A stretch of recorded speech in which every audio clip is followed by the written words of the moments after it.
Hello and welcome to Talking Europe. I'm at the European Parliament in Brussels to discuss European diplomacy. Does it really exist? 7 years ago, with the Lisbon Treaty, the EU sharpened its foreign policy tools. The premise was that member states have more influence collectively than they do individually. But today, one sometimes has the impression that Europe has taken a back seat. On Syria, it's the United States and Russia that seem to be driving diplomacy. On Libya, it's the United Nations. And on Russia, European unity over sanctions is now coming under strain. Joining me on the set are Urmas Paet, a former foreign minister of Estonia and a member of the Alliance of Liberals and Democrats for Europe here in the European Parliament. Hello to you. Hello. Also Knut Fleckenstein, a German social democrat and part of the group of socialists and democrats in the European Parliament. Welcome to you. Hello. Also joining me, Philippe Lamberts, a member of the group of Greens in the European Parliament, actually a regular guest on France 24. Welcome back. And Stelios Kouloglou, a member of the European Parliament for the United Left group and also a member of the Syriza party in Greece.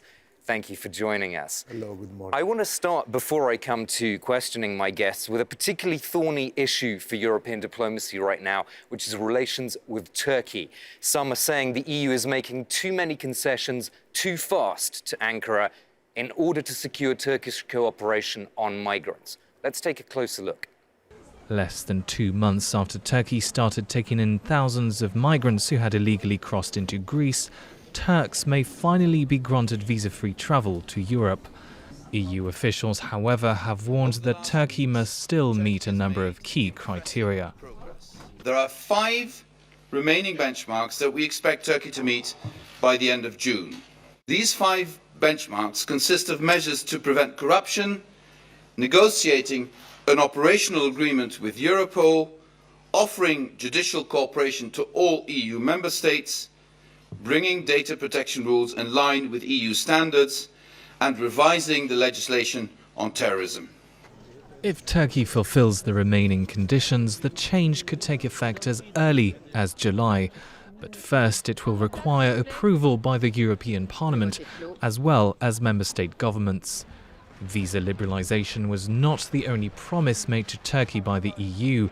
In exchange for helping to curb the influx of refugees coming into Europe, the EU agreed to revive long-stalled accession talks with Turkey, a move criticised by NGOs who have pointed to Turkey's poor human rights record, and European politicians, a majority of whom say Turkey should remain outside the EU. Philippe Lambert, so we often hear about the importance of Europe's soft power and image in the world. What impact do you think this deal, if we can call it that, between Turkey and the EU has had on Europe's image? Well, you're right that it's a deal, but it's no treaty, so it has no legal existence, actually.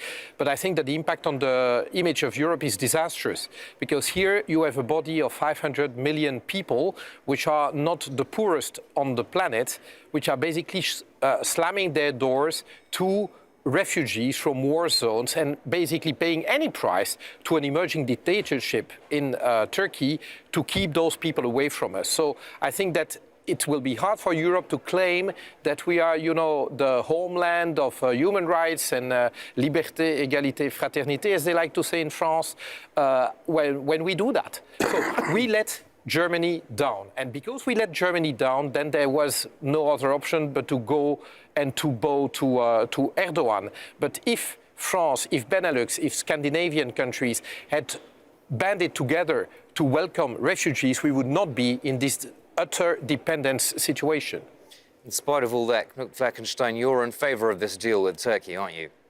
Well, I agree to what he has said. There would be a better solution if European Union would have functioned, if the member states would have a solidarity approach. But it wasn't.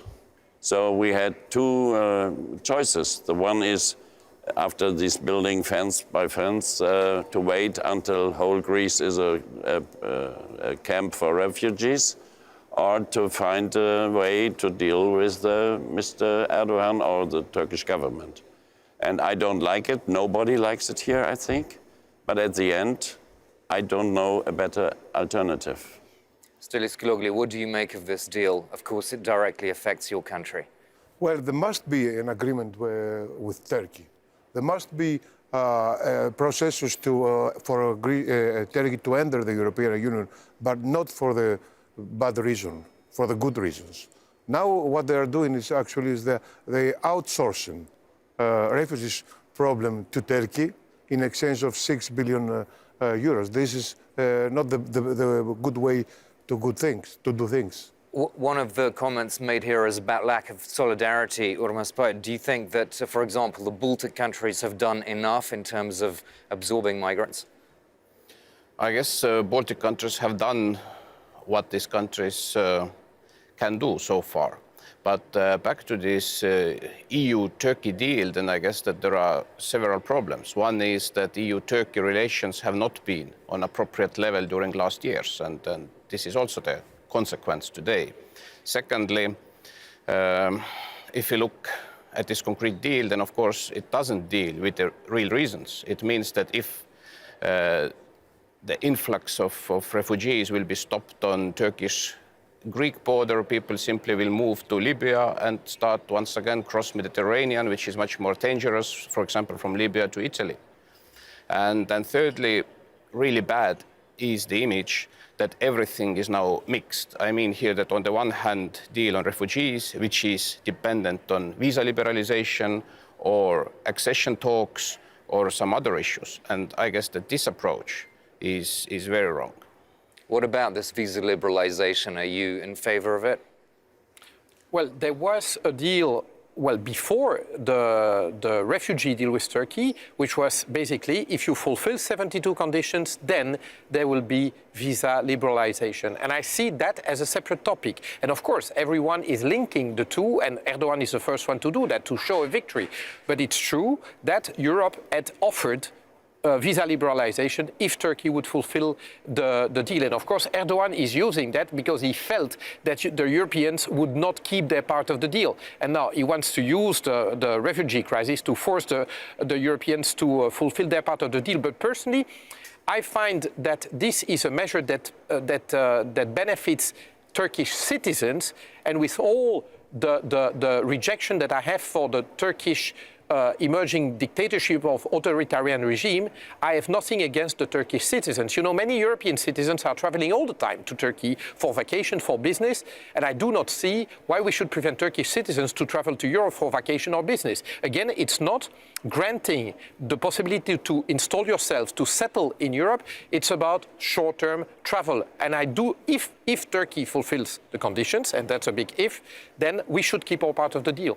I agree, but today there are problems which were not there, for example, a couple of years ago, because among these 72 conditions is, for example, also Turkish law on combating terrorism. Yes. Because what we know today is that the reason of terrorism is why Turkish authorities are, closing newspapers, harassing journalists and so on, which was not the case a couple of years ago. So that in some areas, in some conditions, situation has not been improved, but unfortunately vice versa. The problem is that Europe is trying to give moral lessons to Turkey, though Europe itself is not respecting the ethics and the moral, you know. It's not respecting the European values about the refugees. Refugees were abandoned, were outsourced. So if you don't respect your own rules, you cannot give lessons to other countries. That's the real problem. The problem is that Europe is bargaining with Turkey on this question in an old Ottoman way, bargaining, doing, as they say, Turks, bazaar, you know. Yeah. And you can imagine who is more experienced. Instead of negotiating with Turks in a European way, we are now negotiating with Turks in the old Ottoman way. I want to come on to another source of this migrant flow, and you mentioned Libya, of course, not only Turkey. One sometimes has the impression these days that Europe has somehow reduced Libya to either an issue of terrorism and security or of migration. Is there really a policy towards Libya in terms of development and other aspects of what makes a successful relationship? I think that the military intervention in Libya was done a bit as a reflex or rapid response, but without a serious political plan or afterthought. And that is a problem. Now we are paying the price for that, for just going in, intervening militarily, bombing, but then without any serious plan as to how to organize peace. And this is exactly the criticism that was made of the Americans in Iraq. Absolutely, absolutely. And again, I'm not saying that you should never use the military instrument, but this can only be an instrument with political goals. And time and over again, we have seen that in Afghanistan, we have seen that in Iraq, we are seeing that in Libya now, and by the way, in Syria as well, because some European member states are intervening militarily in Syria. There's no game plan. There's just a battle plan, but there's no game plan to have a political solution. And again, that should make you a bit more humble before you resort to the military instrument. Is it too late for that? I mean, is it too late for Europe really to help find a political solution? It is not too late. And in final end, of course, if you say A, you should also be ready to say B. And it has been the problem with this all conflicts we mentioned here. Even today, when we speak about refugees, which is a huge problem, I just visited Lebanon. And I didn't see any refugee from Syria and Lebanon who said, I want to go to Europe. All of them said, I'd like to return to Syria. But of course, nobody knows how long it's going to take. But in between, they'd like to see that their children are in school, that there is medical assistance, opportunities to work, and so on and so on. So that if you speak about the role of Turkey, Lebanon, Jordan, all the neighboring countries of Syria, then it's absolutely important that also Europe, through United Nations organizations, gives maximum help so that people can survive there and they don't have high motivation to travel further to Europe. We wouldn't have that problem, at least not to this extent, if we would have paid our bills.